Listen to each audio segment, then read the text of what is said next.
Welcome back to A People's Guide to Publishing, the vlogcast. Today, Casual Friday, as you can see here, we are having a suited role reversal, where we should have changed chairs for this. I know, I should have announced the show. Where Elly will be the scandalized publisher, and I will be the sane voice of reason. Hey, Ruby will still be Ruby, the service dog. So today we're going to talk about a topic related to metadata. Can you define metadata for us? Metadata is data about data. It's how you communicate the specs of your book to the publishing industry. So one piece of metadata that is a little bit obscure that we're going to focus on today, because I'm very passionate about this topic of this one obscure piece of metadata, is the way you communicate your print run. And most smaller publishers won't ever need to communicate this information to anyone except for their printer. But when you work with a larger distributor or wholesaler, they often ask you to communicate your print run. And can you tell us why that is? So all metadata is inherently marketing, so everything from the trim size and page count of your book really demonstrates the value of the package, or that it fits on the shelf with the similar books of its type. Similarly, it tells the account if it will fit face up on a table with some other books that they might want to place it with. You're communicating if there's illustrations in the book, if there's color. Essentially, like, you're showing the value of the package. So similarly, the print run is a sort of a fascinating part of this marketing metadata, because you're basically demonstrating how serious you are and how much anticipated demand you believe there is for this book. Right, like, say people are like, oh, they're printing 2,000 copies, they must not really believe in it, even though the average number of copies sold of a book now is like 50 copies. According to NPD's decision key, 93% of books last year sold fewer than 50 copies. So I would say if you're selling 50 copies a year, you're in the top 7th percentile. But let's just say, if we were to say, hey, we're publishing this book about publishing, A People's Guide to Publishing by Joe Beal, and we're going to print 2,000 copies. This was in the top 7% actually last year. If, say, we were to communicate, hey, we're publishing this new book, we're really excited about it, here's everything about it, we're going to print 2,000 copies, a lot of those buyers would only look at that number 2,000. They'd be like, oh, they don't believe in the book. We're just going to pass on it, even if we otherwise think it's a good fit for us. And the reason for that is that everybody lies about this number. This is something that I thought was hyperbole when I first began as marketing director here. I did not believe it, but quickly I learned from looking at the data and talking to other people that literally everybody lies about this number. If you do not lie about the number of books you're going to print, you will not be allowed to sit at the cool kids table. Yeah, everyone will look down on you and think you're an amateur. They won't say anything, but they'll they'll be like, oh, he's saying he'll print 500 copies of his book. And so for this reason, we do not announce our print run. We do not share that information with the industry. I mean, it's not a secret, but because it's irrelevant. Yeah, we don't play that game. We would rather people choose based on the merits of the book, and it's also because it's very financially risky to play that game. It's like, maybe you're like a sports gambler is actually probably the best metaphor for this. So you're going to put $50,000 on the Browns winning this weekend. You are a very rich and perhaps very foolish gambler. But thanks for putting that money back into the economy. We appreciate it. If you got that money to burn, you can sustain that loss. That's great. You pay your printer your $50,000. Your 70 to 90% of those books get returned because it is found that there is not actual demand for those books. So you have to pay the returns fees, the warehousing fees, the shipping, all of that processing, and you're now sitting on let's say $40,000 worth of unsold inventory that you probably aren't going to be able to turn around again. What about the person that is planning to print 5,000 books? Their distributor is like, hey, this could be really successful. You could probably get this on the bestseller list if you sell in enough. How about you announce that you're printing 50,000 and then see how that goes? Well, part of that is you need to actually have inventory to support that.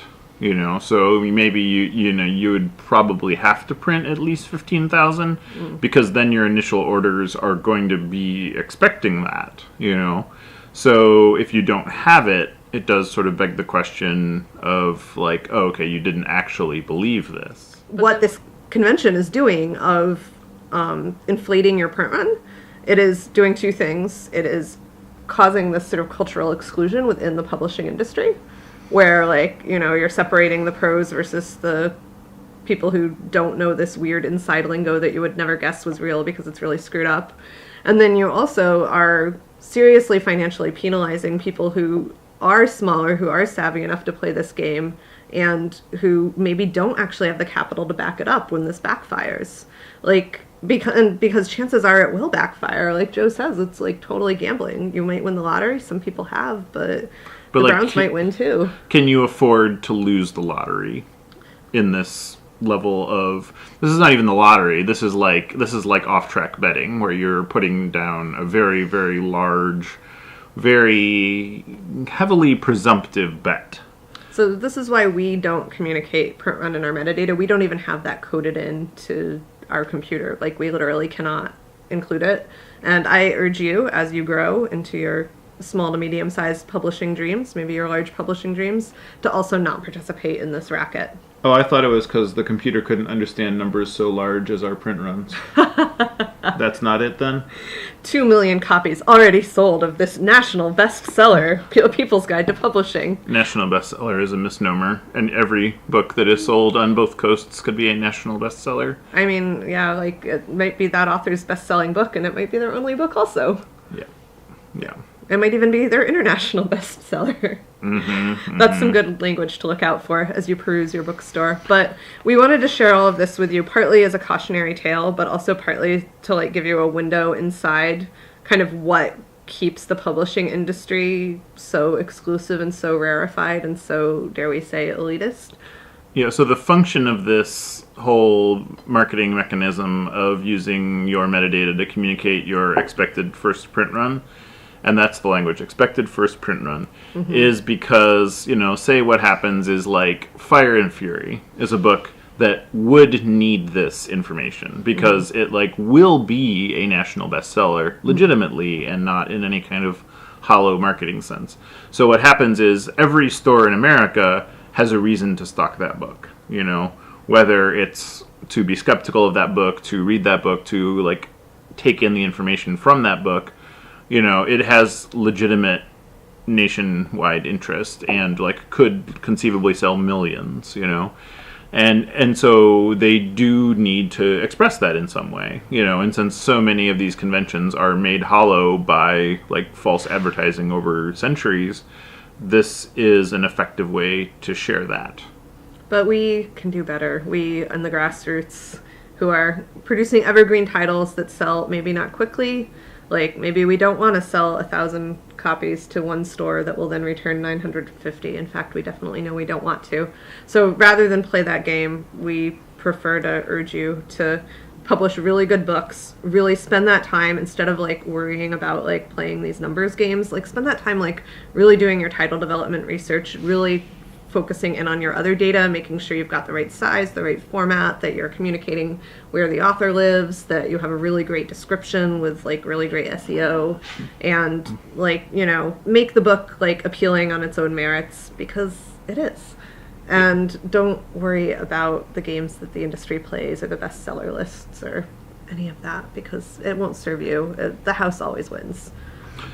This has been A People's Guide to Publishing, the Vlogcast. Yeah. Volume 1 million. I am your host. Or wait, That's no. an inflated number. This is... Whoa! That is the anticipated first print run viewing of this vlogcast. And since it hasn't screened yet, we don't even know. It could be correct. Hey, hit subscribe, share this with your friends. Let's get those numbers up. 5 stars, every one of you, on iTunes. Do it. This is your host, Elly Blue, the scandalized publisher, and I am Joe Beal, the sane voice of reason. You can find us on the internet at microcosm.pub, on Facebook at Microcosm Publishing, on Twitter at Microcosm, and on Instagram at Microcosm_pub. Thanks for watching. Bye.